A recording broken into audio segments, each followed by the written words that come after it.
نحمده ونصلي ونسلم على رسوله الكريم وعلى آله وأصحابه أجمعين أما بعد فأعوذ بالله من الشيطان الرجيم بسم الله الرحمن الرحيم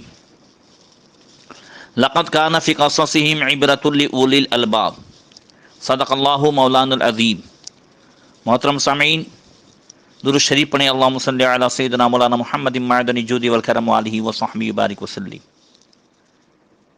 درس تفسیر کا سلسلہ جاری ہے، جس میں گزشتہ کل سے حضرت سیدنا عیسیٰ علیہ السلام اور ساتھ میں حضرت زکریا علیہ السلام کے حالات کا سلسلہ شروع ہوا ہے۔ اللہ تبارک و تعالی نور قرآن سے ہم سب کو منور فرمائے، اور ان واقعات سے جو نصیحتیں ملتی ہیں اللہ تعالی ہمیں عملی زندگی میں اتارنے کی توفیق عطا فرمائے۔ گزشتہ کل یہ بیان ہوا تھا کہ حضرت مریم رضی اللہ تعالیٰ عنہ عیسیٰ علیہ السلام کی والدہ،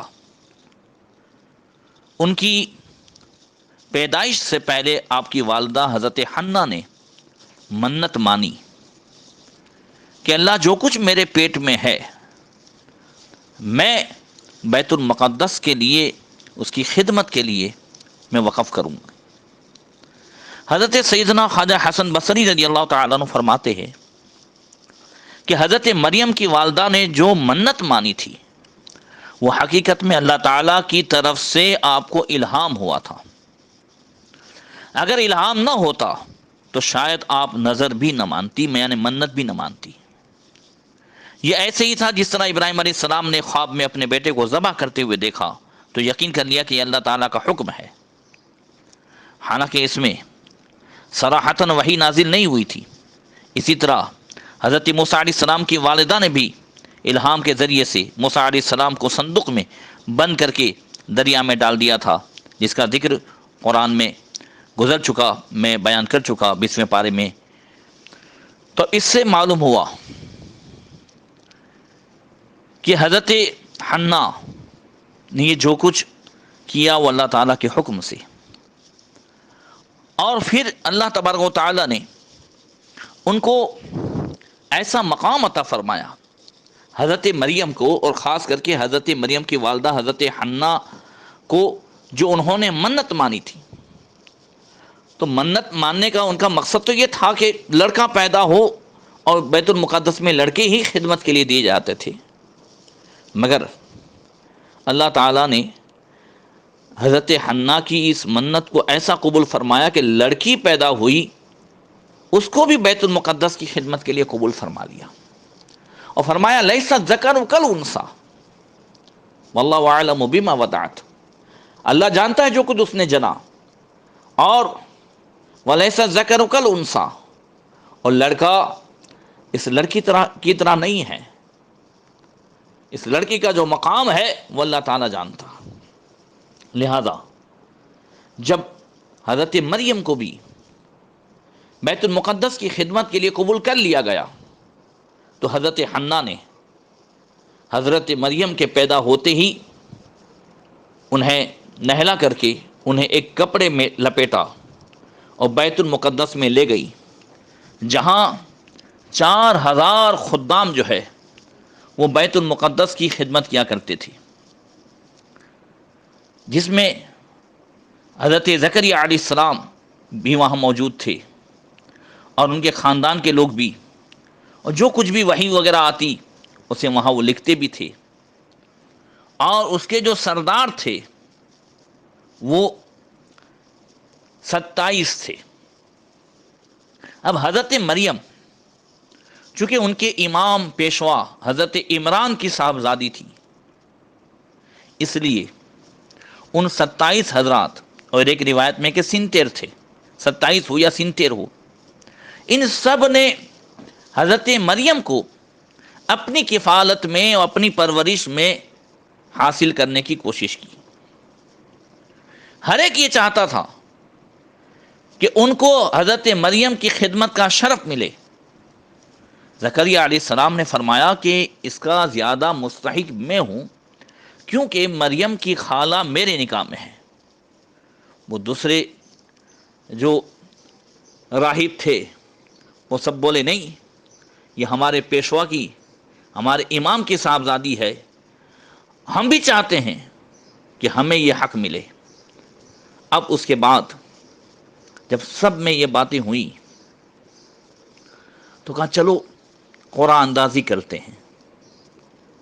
قرآن اندازی کئی طرح کی ہوتی ہیں، جیسے ہمارے یہاں چٹھیاں ڈالتے ہیں اور اس میں سے جس کا نام نکل جائے تو پھر اس کا حق ہوتا ہے۔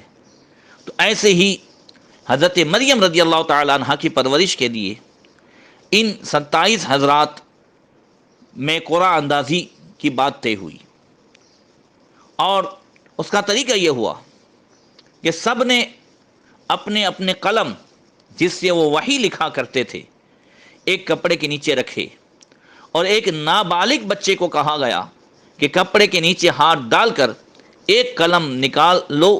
اس نے جو قلم نکالا وہ حضرت زکریا علیہ السلام کا تھا، تو حضرت زکریا علیہ السلام کا نام نکل گیا۔ مگر پھر یہ سب کہنے لگے کہ ایک مرتبہ اور قرآن ڈالتے ہیں۔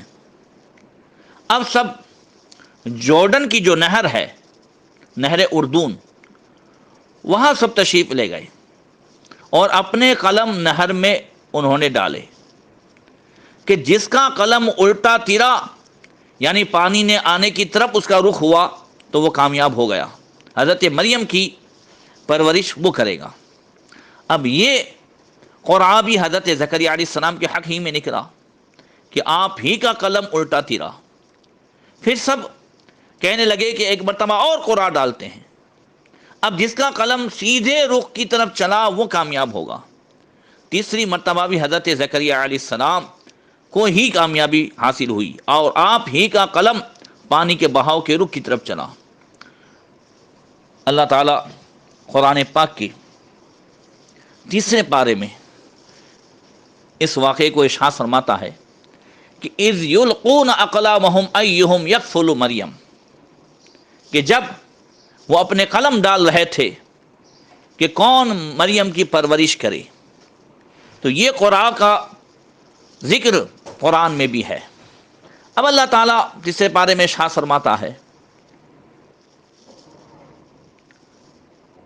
کہ فتقبلها ربها بقبول حسن وانبتها نباتا حسنا وكفلها زکریا، تو اسے اس کے رب نے اچھی طرح قبول کیا اور اسے اچھا پروان چڑھایا اور اسے زکریا کی نگہبانی میں دیا۔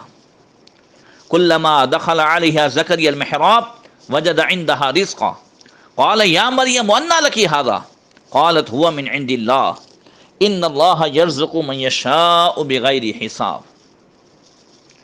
جب زکریا اس کے پاس اس کی نماز پڑھنے کی جگہ جاتے تو مریم کے پاس نیا رزق پاتے۔ کہا اے مریم یہ تیرے پاس کہاں سے آیا؟ بولی وہ اللہ کے پاس سے ہے، بے شک اللہ جسے چاہے بے گنتی عطا فرمائے۔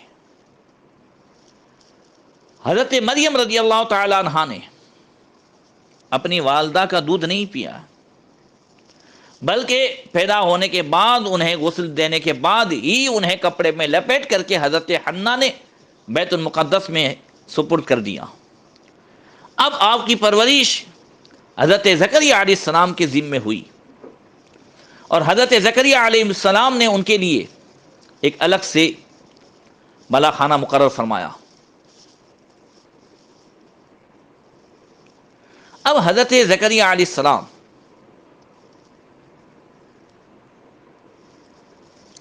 جب حضرت مریم کے پاس جاتے تھے تو بڑا عجیب منظر دیکھتے تھے۔ اب زکریا علیہ السلام نے حضرت مریم کو جہاں رکھا تھا اس کے 7 دروازے تھے، وہاں ان کو رکھا۔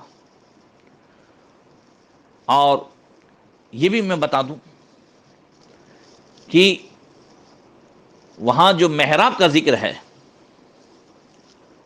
کلما دخل علیہا زکریا المحراب، تو محراب جو آج کل جو مسجد میں بنا رہتا ہے، اس طرح کا محراب تو نبی کریم صلی اللہ علیہ وسلم کے زمانے میں بھی نہیں تھا، اور اگلے زمانے میں بھی ایسے محراب نہیں ہوتے تھے۔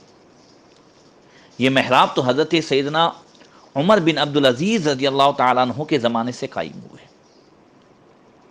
سیدنا عمر بن عبدالعزیز اسلام کے وہ خلیفہ راشد ہیں، سبحان اللہ۔ اللہ نے ان کو بہت اونچا مقام عطا فرمایا، اور انہوں نے اپنے زمانے میں زمین کو عدل و انصاف سے بھر دیا تھا۔ افسوس کہ ان داعش نے یا سیریا کے ان شیعوں نے ابھی 2-3 دن پہلے آپ کے مزار کو بھی شہید کر ڈالا۔ اللہ تعالیٰ ان کو اس گستاخی کی سزا عطا فرمائے۔ محترم سامعین، حالات بڑے نازک ہیں۔ ایک طرف باہر کے دشمن ہیں، ایک طرف یہودی عیسائی ہیں، ایک طرف اندر سے یہ اللہ کے محبوب بندوں کے دشمن، ولیوں کے دشمن، صحابہ اور اہل بیت کے سب دشمن۔ ہم ہر طرف سے گھیرے ہوئے ہیں، اور اسی میں اپنے ایمان کی حفاظت کرنی ہے، اپنے عقائد کی حفاظت کرنی ہے۔ اس لیے ہم اپنے بزرگوں کے ساتھ، اپنے تاریخ کے ساتھ وابستہ رہیں۔ یہ جو حرکتیں کر رہے ہیں وہ یہودیوں کے کب سے شکار ہو چکے ہیں۔ 200-250 سال سے یہ سعود، آل سعود جو ہے، یہ سب یہودیوں کے شکار ہو چکے۔ محمد بن عبد الوہاب نجدی، یہ سب۔ میں انشاءاللہ کوئی تفصیلی بیان کروں گا یہودیوں کی سازشوں کے تعلق سے۔ آج ہر طرف یہودی چھائے ہوئے ہیں۔ ابھی کچھ دنوں پہلے ٹرمپ نے یہ کہا تھا سعودیوں سے کہ اگر ہم تمہاری حمایت کھینچ لیں تو 15 دن بھی تمہاری حکومت نہیں رہ سکتی ہے۔ جس دن پر ٹرمپ نے یہ کہا تھا، تب سعودیوں میں یعنی عرب میں ایک اونٹ کو تقریباً 16 ملین کا وہ سونے کا ہار پہنایا گیا تھا۔ اللہ اکبر! یہ ہمارے حالات ہیں۔ آگے اور بھی حالات بڑے مشکل ہے۔ اللہ تعالی ہم سب کی حفاظت فرمائے۔ ہر طرف آپ دیکھیں، چاروں طرف بلاؤں کا دور ہے، وباؤں کا دور ہے، اور ایک طرف یہ فتنوں کا دور ہے۔ بہرکیف تو حضرت مریم رضی اللہ تعالی عنہا جو ہے، وہ اس محراب میں یعنی جہاں آپ کے لیے وہ بالا خانہ بنایا گیا، وہاں آپ کو رکھا گیا، اور وہاں حضرت زکریا علیہ السلام تشریف لاتے تو عجیب حالات دیکھتے تھے کہ یہ کیا معاملہ ہے۔ اور حضرت مریم کا بالکل بچپنا کہ ایسے ایسے پھل دیکھ رہے تھے کہ سردی کے پھل گرمی میں مل رہے ہیں، ان کے پاس موجود ہے، اور گرمی کے پھل وہ سردی میں، ٹھنڈی میں ان کے پاس ہیں۔ جن پھلوں کا موسم نہیں ہوتا تھا وہ پھل بھی حضرت مریم کے پاس موجود ہوتے تھے۔ تو حضرت زکریا علیہ السلام کو یہ تعجب ہوا، اور آپ نے فرمایا، یا مریم انا لکی ھذا، اے مریم یہ سب تم کہاں سے پاتی ہو؟ بچپنے میں بھی حضرت مریم کا جواب سنیے، قالت هو من عند اللہ، کہا یہ اللہ کی طرف سے ہے۔ حضرت عبداللہ ابن عباس رضی اللہ تعالی عنہما کی روایت ہے کہ یہ جنتی پھل تھے جو اللہ تبارک و تعالی نے حضرت مریم کو عطا فرمائے۔ اور یہاں پر ایک بڑی پیاری حدیث جو ہے پیش کرنے کا دل کرتا ہے۔ حضرت جابر رضی اللہ تعالیٰ عنہ سے روایت ہے کہ ایک بار نبی کریم صلی اللہ علیہ وسلم کے دولت خانے میں کئی دن کھانا نہ پکا۔ جب بھوک کا غلبہ ہوا تو حضور ازواج مطہرات کے گھروں میں تشریف لے گئے مگر کسی کے پاس کچھ نہ پایا۔ پھر حضرت خاتون جنت سیدۃ نساء العالمین حضرت فاطمہ زہرا رضی اللہ تعالی عنہا کے گھر تشریف لے گئے اور پوچھا گھر میں کچھ کھانے کو ہے؟ عرض کیا نہیں یا رسول اللہ۔ وہاں سے حضور واپس ہی ہوئے تھے کہ کسی ہمسائے نے حضرت خاتون جنت کی خدمت میں 2 روٹیاں اور کچھ گوشت بھیجا۔ خاتون جنت نے سوچا کہ اگرچہ ہم سب ضرورت مند ہیں، حاجت مند ہیں، بھوکے ہیں، مگر یہ کھانا نبی کریم صلی اللہ علیہ وسلم کی خدمت میں پیش کروں گی، اس خیال سے وہ کھانا ایک برتن میں رکھ دیا اور حضرت حسنین کریمین کو حضور کی خدمت میں بلانے کے لیے بھیجا۔ حضور تشریف لائے، حضرت خاتون جنت نے وہ کھانا پیش کیا، کھولا تو برتن کھانے سے بھرا ہوا تھا۔ وہ جو دے گئی تھی اس میں تو تھوڑا سا تھا، مگر اب یہ پورا برتن کھانے سے بھرا ہوا ہے۔ حضرت خاتون جنت بھی حیران رہ گئی۔ نبی کریم صلی اللہ علیہ وسلم نے پوچھا فاطمہ یہ کہاں سے آیا؟ تو حضرت فاطمہ نے بھی یہ جواب دیا هو من عند اللہ ان اللہ یرزق من یشاء بغیر حساب، کہ یہ اللہ کی طرف سے آیا ہے، بے شک اللہ جسے چاہے بغیر حساب کے روزی عطا فرماتا ہے۔ نبی کریم صلی اللہ علیہ وسلم نے تبسم فرمایا، مسکرائے سرکار اور فرمایا الحمدللہ فاطمہ مریم کی طرح ہے، وہ بھی غیبی کھانا پا کر یہی کہا کرتی تھی۔ پھر وہ کھانا سب گھر والوں نے کھایا اور حضور نے محلے میں بھی تقسیم فرمایا۔ ادھر حضرت زکریا علیہ السلام نے جب دیکھا کہ مریم کے پاس بغیر موسم کے پھل آ رہے ہیں اللہ کی طرف سے، زکریا علیہ السلام بھی کافی ضعیف ہو چکے تھے، تو آپ کے دل میں یہ خیال آیا کہ جب اللہ تعالی حضرت مریم جو بالکل بچی تھی اور بغیر موسم کے پھل عطا فرمائے۔ ایک بات یہاں پر یہ بھی کر دوں، حضرت مریم حضرت زکریا کی پرورش میں اتنا جو ہے پروان چڑھ رہی تھی کہ 1 سال کا بچہ جو سال میں پروان چڑھتا ہے، حضرت مریم مہینے میں اتنا پروان چڑھ رہی تھی۔ اللہ اکبر۔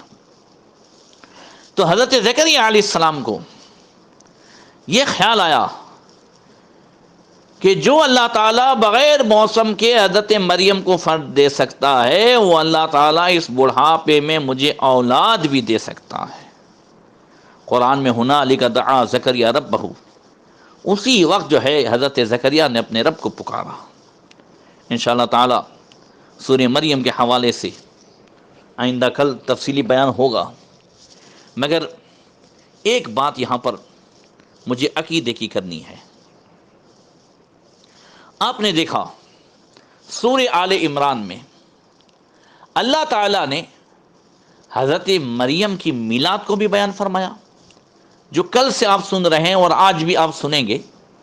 اس میں جو ہمیں جاننے کو ملا کہ حضرت مریم کے واقعات میں کیا بیان ہوا، ایک تو حضرت مریم کی پیدائش سے پہلے کا تذکرہ کہ ان کی والدہ نے ان کے لیے منت مانی، پہلے کا تذکرہ ہوا۔ پھر ان کی پیدائش کے وقت کا تذکرہ، میلاد بیان ہوا کہ جب وہ پیدا ہوئی تو ان کی والدہ نے کہا اے اللہ میں نے تو لڑکی جنی، پیدائش کا تذکرہ ہوا۔ پھر پیدائش کے بعد بچپنے میں ان کی پرورش کا تذکرہ اور ان کی کرامتوں کا تذکرہ۔ یہ اللہ تبارک و تعالیٰ نے حضرت مریم کی میلاد کو بھی بیان فرمایا، میلاد سے پہلے کے واقعات بیان فرمائے، میلاد کے بعد کی بچپنے کا تذکرہ، ان کی کرامتوں کا تذکرہ بیان فرمایا۔ اب بھی کسی کو میلاد کے لیے ثبوت چاہیے۔ ہم اللہ کے رسول صلی اللہ علیہ وسلم کے میلاد میں کیا کرتے ہیں؟ حضور کے آنے سے پہلے کا تذکرہ، حضور کی پیدائش کے واقعات عجیب و غریب جو اللہ تبارک و تعالیٰ نے وہ معجزات جو عطا فرمائے، وہ تذکرے ہو رہے ہیں۔ حضور کے بچپن شریف کا تذکرہ، حضور کے معجزات کا تذکرہ، یہی تو میلاد ہے۔ تو پتہ چلا کہ میلاد بیان کرنا یہ سنت الہیہ ہے۔ لوگ تو کہتے ہیں یہ بدعت ہے، بدعت ہے۔ ارے یہ بدعت نہیں ہے، سنت مصطفیٰ تو ہے، حضور نے اپنا میلاد خود بیان کیا ہے، سنت صحابی ابا بھی ہے اور سنت خدا بھی ہے، سنت کبریا بھی ہے۔ اس لیے اعلیٰ حضرت فرماتے ہیں حشر تک ڈالیں گے ہم پیدائش مولا کی دم، مثل فارس نجد کے قلعے گراتے جائیں گے۔ ان قصوں سے ہمیں اپنے عقائد کی وہ دلیلیں ملتی ہیں جس سے ہمارا ایمان اور مضبوط ہوتا ہے۔ یہ چند چیزیں جو بیان ہوئی، اللہ تعالی ہم سب کو اس پر عمل کرنے کی توفیق عطا فرمائے، اور بزرگان دین کے قصے سننا، پڑھنا، یاد کرنا باعث برکت ہے۔ یہ پورے قصے اللہ نے قرآن میں بیان فرمائے، اور اسی کے ساتھ ساتھ حضرت مریم کی یہ کرامت تھی، بے موسم کا پھل آ جانا۔ تو جب حضرت مریم حضرت عیسیٰ علیہ السلام کی والدہ، ان کی یہ کرامتیں ہیں، تو خاتون جنت فاطمہ الزہرا، عائشہ صدیقہ اور ان سب کی کرامتوں کا عالم کیا ہوگا۔ اللہ تبارک و تعالی ہم سب کو ان سب کے فیوز و برکات سے مالا مال فرمائے۔ آئندہ بیان ہوگا حضرت زکریا علیہ السلام نے کیا دعا فرمائی، اللہ تعالیٰ نے کیسے قبول فرمائی۔ السلام علیکم ورحمۃ اللہ وبرکاتہ۔